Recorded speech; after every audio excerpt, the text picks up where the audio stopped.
Бұл қатыгез диктатордың кесірінен ондаған миллион адам өлді. Ал оның есімі қанішер атауына синоним сөзге айналды. Ол жануарлар мен америкалық киноларды жақсы көретін және есірткіге тәуелді болды. Бүгінгі шығарылымда біз Адольф Гитлер туралы сіз білмейтін қызықты деректерді айтатын боламыз. Бастамас бұрын сіздерден қазақша арнаны қолдау үшін арнаға тіркелуді және видеоға лайк пен пікір қалдыруыңызды сұраймыз. Назарларыңыз бізде болса, біз бастаймыз. Адольф Гитлер 1889 жылдың 20 сәуір күні Австро-Венгрияда дүниеге келді. Оның әкесі Алойс жергілікті шенеунік болатын. Ал анасы үй күтушісі болып бай еврей отбасыларында қызмет жасаған. Анасы баласына махаббат пен мейіріммен қараса, оның әкесі оған суыққанды болды. Оның отбасылық жағдайы жақсы деңгейде еді және ол мектепте жақсы оқыған. Гитлер 12 жаста болғанда оның әкесі дүниеден өтті. Және осы жасында ол суретші болу туралы шешім қабылдайды. Ол 18 жасында Венгриялық суретшілер академиясына оқуға түсуге бағын сынайды, бірақ оны ол жақ қалмайды.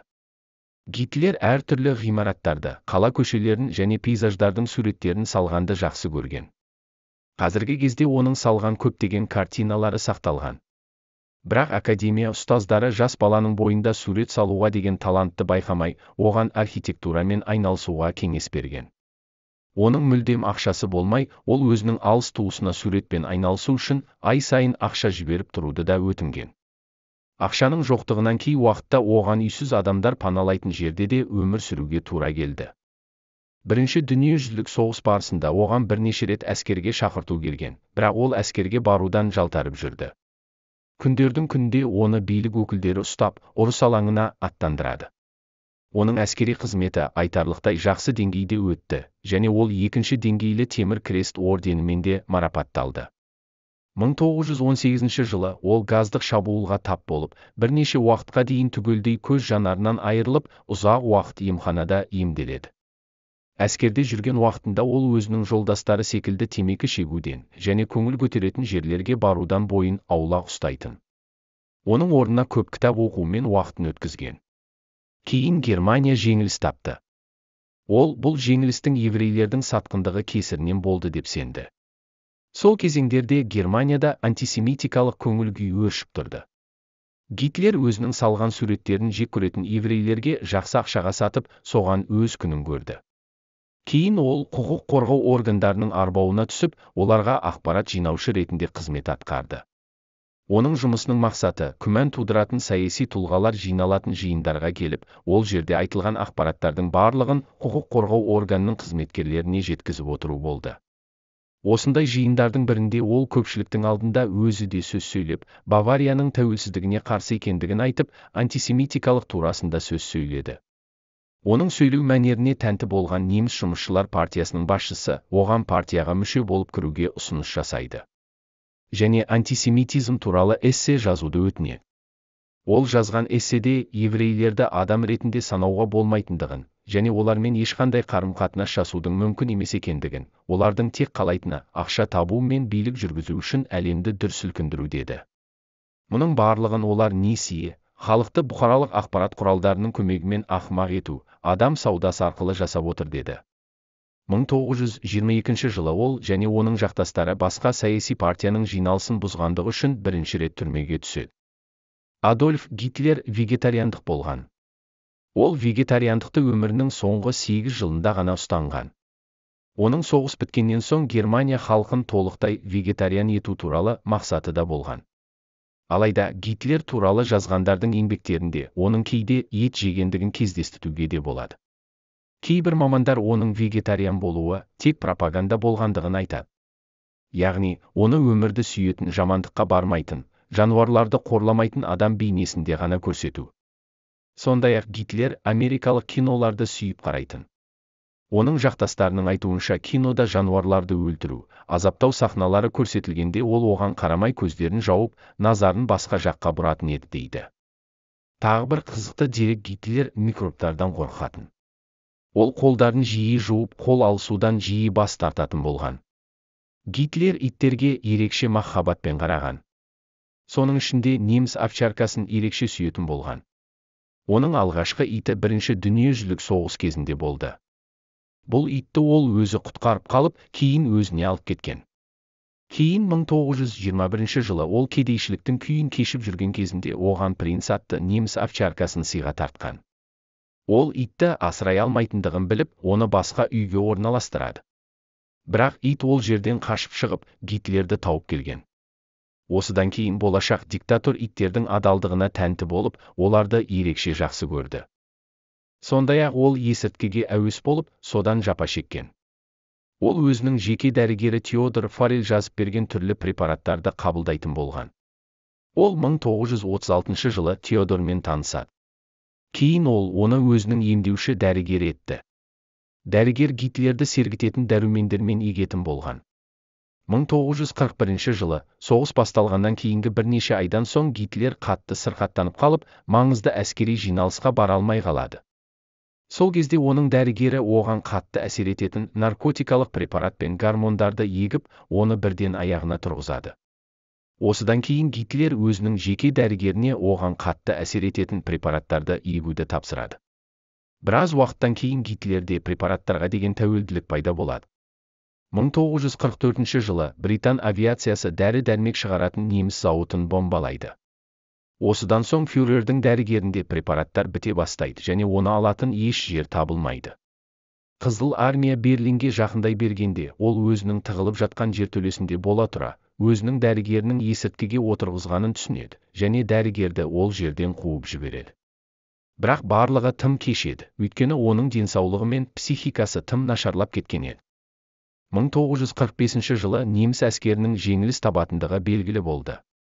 Сол кезде Гитлер өзінің жақындары және көмекшілерімен бірге жертөлесіне түседі. Гитлер мемлекетті сол жерде отырып басқарды. Ол ауыр депрессияға түсті және препараттардың жоғынан жүйкесі тозды. 30 қаңтар күні ол радио арқылы еліне соңғы үндеу жасады. Өзінің үндеуінде ол батыс державаларын соғыс отын тұтатты деп айыптап, бәріне соңына дейін соғысуды бұйырды. 20 сәуір күні Гитлер өмірінде соңғы рет жертөледен шығады. 22 сәуір күні Советтік армия Берлинді толықтай қоршай бастағанда ол жиналыс өткізеді. Жиналыс кезінде ол неміс әскербасшысы Штайнердің шығыстан келіп көмектесетіндігіне сенетіндігін айтады, бірақ жиналғандар Штайнердің бұйрықты орындаудан бас тартқандығын айтты. Оны естіген Гитлер барлығына айқайлап, біраз абдырап қалады. Кейін сабасына түсіп, өзінің Берлиннен қашпайтындығын және өз-өзіне қол салатындығын айтады. Өзінің жолдастарының бірінен ол өз-өзіне қол салып өлудің ең тез тәсілі қандай екендігін сұрайды және сұрағына бір мезетте өшіп, атылып қалу деген жауап алады. Алдағы күндері ол тағы да бірнеше жиналыстар өткізіп, біреулерді қызметтен босатып, басқаларын жаңа лауазымға тағайындайды. 29 сәуір күні Гитлерге өзінің одақтасы, итальяндық диктатор Муссолинидің жазаланғандығы туралы хабар жетеді. Ол өзінің жазаланғандығын қаламай, өлгеннен соң әйелі екеуінің денелерін өртеп жіберу туралы өтініш білдіреді. Оның өз-өзіне қол салу үшін оған уы бар капсула беріледі. Бірақ ол капсулада удың барына күмәнданады. Және капсула тек оның денесін сал етіп тастап, кейін өзінің жақтастары жазадан аман қалулар үшін өзін сал күйінде Сталиннің кабинетіне тапсырады деген күмән келеді. Сондықтан ол капсуланы бірінші өзінің итіне береді, себебі ол сірә өзінің итін өлтіруді де ойлайды. Және ол тез арада өзінің сүйіктісі Ева Браунмен неке қидыртып та үлгереді. Бұл салтанат жертөленің бір бөлмесінде орын алды. Бірақ бұл некенің өмірі 40 сағаттан да асқан жоқ. 30 сәуір күні Гитлер барлығымен қоштасып, өзінің кабинетінде Евамен бірге кілттеніп алады. Бірнеше сағаттан соң олардың жансыз денелері анықталады. Өлі Гитлер мен оның әйелі диванда отырды. Әйелінің басы Гитлердің тізесіне қойылған күйінде, ал Гитлердің басы төменге бұғылған күйінде қалған. Гитлер өзінің тапаншасынан атылып өлді, ал әйелі болса у ішіп мерт болады. Осылайша қатыгез тиран Адольф Гитлер өмірден өтеді. Тірі күнде өзі айтқандай Гитлер мен оның әйелінің денелерін жақтастары жоғарыға шығарып, өртеп жіберді. Кейін денелерін көміп тастайды. Бірақ олардың денелерін Советтік СМЕРШ атты ұйымның агенттері анықтап, Гитлердің денесін қазып алады. Осыдан кейін оның денесі бірнеше рет қазып алынып, кері көмілді, бірақ ақыр соңында оның денесін толықтай кремациядан өтіп, одан қалған күл Германиядағы кішкентай өзеннің үстіне шашылды. Бірақ қазіргі уақытқа дейін Мәскеуде Гитлердің тістері сақтаулы күйінде. Адольф Гитлер туралы айтылатын түрлі әңгімелер мен теориялар өте көп. Солардың бірі, оның 1945 жылы жертөледе өзін-өзі өлтірмеді. Ол соғыстан кейінгі өмірінде өзінің бет-әлпетін өзгертіп басқа елде өмір сүрді деген. Солардың ішінде көп айтылатыны оның соғыстан кейін Аргентина елінде өмір сүргендігі айтылады. Кейбір адамдар Аргентинада Гитлерді кездестіргендерінде айтқан, ал советтік агенттердің тапқан денелері Гитлердің егіздерінің денесі ғана дегенде теория бар. Ал басқа теория бойынша Гитлердің еврей болғандығы туралы. Ол өзінің еврей екендігі туралы күмәнді сейілту үшін антисемиттік ұстанымды ұстанған делінеді. Ал кейбір адамдар оның британ тыңшысы болғандығында алға тартады. Олардың сөзінше британ билігі оны әдейі билік басына отырғызып, елдің ішінен дау туғызуды ойлаған. Достар, осы видеода сіздерге Адольф Гитлер туралы қызықты деректерді ашып жеткізуге тырыстық. Бұл шығарылым қызықты болды деген ойдамыз. Тарихнама арнасының келесі шығарылымында қандай тұлға туралы қызықты деректерді білгіңіз келетіндігін пікірге жаза кетіңіз. Сондай-ақ қазақ тілді арнаны қолдау үшін арнаға тіркелуді, лайк пен пікір қалдыруды сұраймыз. Келесі шығарылымда жүздескенше.